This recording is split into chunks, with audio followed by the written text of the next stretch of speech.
In Mesquite, it was going to go completely away. We saved it to there's 1 day a week, but we've been able to bring more things to the table because you can work across the aisles and talk to different governmental agencies. Okay, last time down the row here, John. Okay, Marilyn, well, Steve got 2 questions in a row on smoking, so it's your turn now. This is another question that was sent in by one of our readers. There was a ballot question in 2006 that was approved by voters that generally disallowed smoking in taverns that serve food. In 2011, you voted in favor of Assembly Bill 571, which significantly weakened that prohibition and that had been approved by voters. Assembly Bill 571 was opposed by the American Cancer Society, Action Network, the Nevada State Medical Society, and the Nevada Tobacco Prevention Coalition, among others. During the years from 2009 to 2014, you received 7 campaign donations from Altria, the parent company of Philip Morris. Do you favor allowing smoking in public places? Here's what I will tell you, and I will disclose I am a smoker, but I will tell you for every pack I smoke, several dollars go to education as well as many of the other social services. Tobacco dollars bring in social services for many, and we've relied on them in our state since 2005, and those dollars are dwindling. But what I will tell you is the real issue that came about was that, honestly, when it was set in place, some businesses were in and some businesses were out. So many of the mom and pop taverns, restaurants were being forced out of business because they did not have the ability, as some of the larger businesses, to participate. And when you're a business that's close to many of our large tourists, where many of our international folks do smoke, there was not the ability. We did not get help from the health district to put in a set of rules that worked, that benefited both sides, so that you could have, as Councilman Ross said, in some areas where you could have smoking and some you could not have smoking. And so those laws were very skewed. So this was an ability for the business owners to decide what kind of businesses they wanted to be, so that it gave them that flexibility. All right, Steve. The Legislative Council Bureau has said that local governments can't impose special taxes or fees on ride-hailing companies like Lyft and Uber, yet Clark County charges a $25 business license fee for those individual drivers for those companies. Given that Lyft has filed suit against the city of Las Vegas, do you think the county should change its position? And what in general do you think is the best way to ensure that these companies can operate smoothly and in peace with the county and local governments? Well, for me, Uber and Lyft, the issue for me was actually public safety. If you know a little bit about our taxi cab companies, they are a totally different animal, regulated by a totally different agency in the state, in Clark County to begin with. And they drug test their drivers, they do background tests on their drivers, and Uber and Lyft aren't doing this. So a big issue for me was that element of the random drug testing, DOT drug testing requirement, and then the background checks before you jump into that vehicle, because you don't know who you're jumping into that vehicle with. So what we did at the city, we kind of followed suit with the county a little bit, because we've imposed our own licensing fee, but we made it like other businesses, like the legislation says. And I think the only way to the bottom of this issue is that one of them files suit against one of the governments to find out how this ends up in court. And then that'll be the defining factor for all of us as to how we move forward with that. But I can tell you this, transportation is changing. Just like energy is changing. People are going to want solar. They're not going to want to use power from that power plant 50 miles down the road. Technology is changing so quickly. Everything is changing right now in our lifetime. It's kind of exciting if you think about it on the edge. You can't get a taxi out in Centennial Hills, and if you do, it takes an hour to get there. But you can get an Uber or a Lyft, because I've got both apps on my phone and I can see where those cars are. So, but it's how we regulate that and how we protect the public is the most significant and important thing.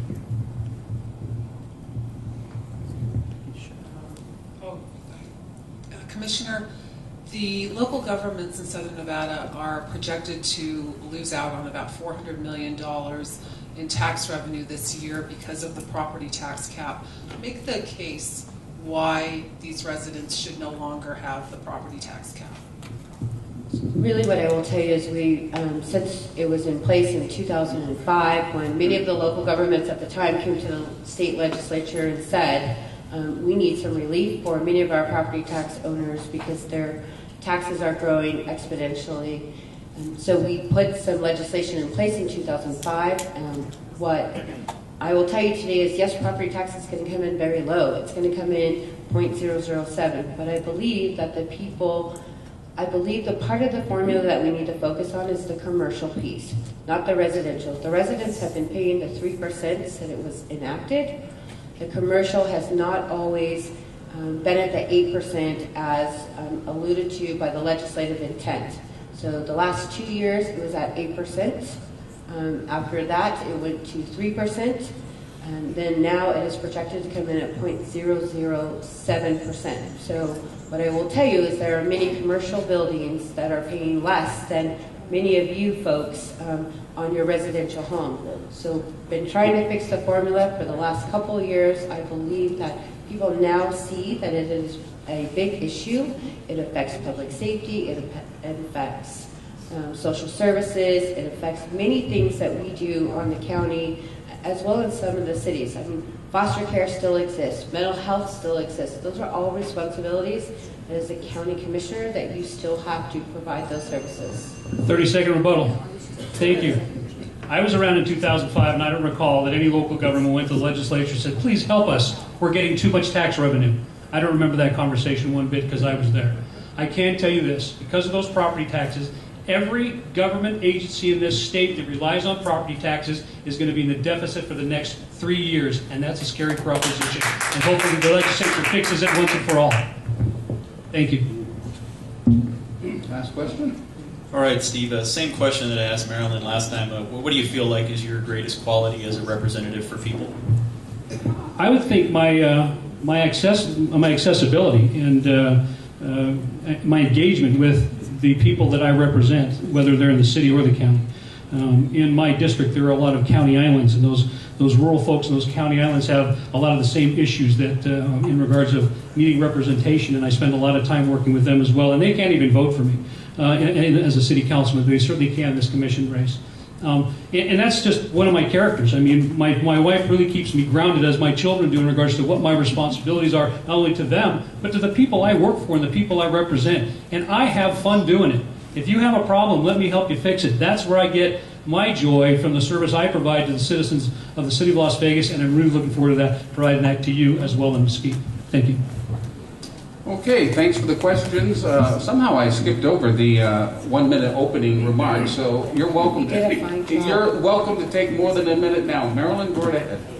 Honestly, you did a fine job. I do have 7 grandkids and 1 great-granddaughter now. So I'll update that for the next debate. Okay? Yep. But what I would say is I appreciate all of you coming out, being engaged, being part of the process, because that's really what we need to hear. Regardless of where we go from today, it's important that we as Nevadans and as Clark County residents, that we stay together to provide the services that are necessary for each and every one. What I will tell you is I've worked on all different issues. It's a new day in Commission District B. We have really been working hard to make sure that voices are heard across the valley. We have heard the mental health issues. We have heard the public safety issues. Just right here, but just down the street, it's flooding. It's lack of children being able to have dinner at nights because they don't have that. And if you go a little bit farther to Nellis, it's the lack of those kids having the opportunity within the schools. It's a lack of them not having the Parks and Rec afterwards. It's in North Las Vegas. If you go there, it's about helping them get back on track and getting Apex up to speed. And that's going to be great for this area economically because you're going to bring the utilities farther north, which is what you've been needing for a very long time. Then you go over to Centennial Hills and we go out all the way out to Corn Creek.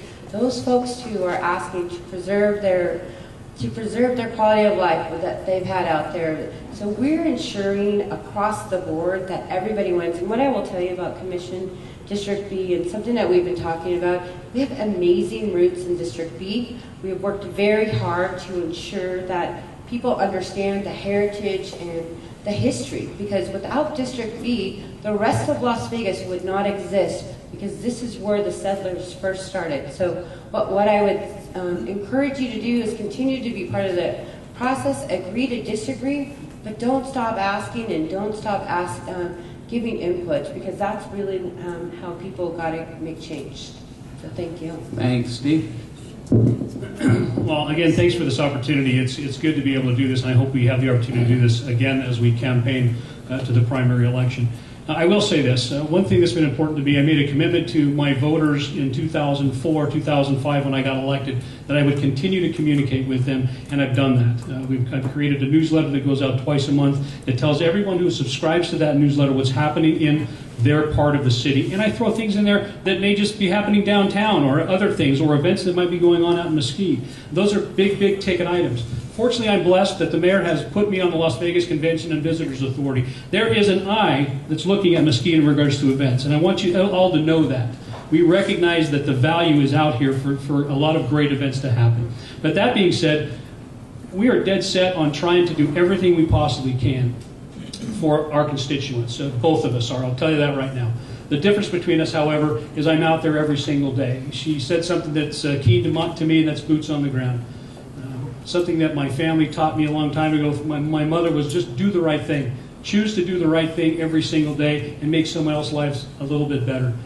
I focused on doing that. I continue to do that every single day, and I'm certainly not going to stop because the people who live in Mesquite need the representation that they've never had, and you're going to get it. Thank you. Well, for myself, and I believe everybody in this room, how refreshing to listen to two candidates sit side by side and answer the questions and talk the issues and not catcall and name call. And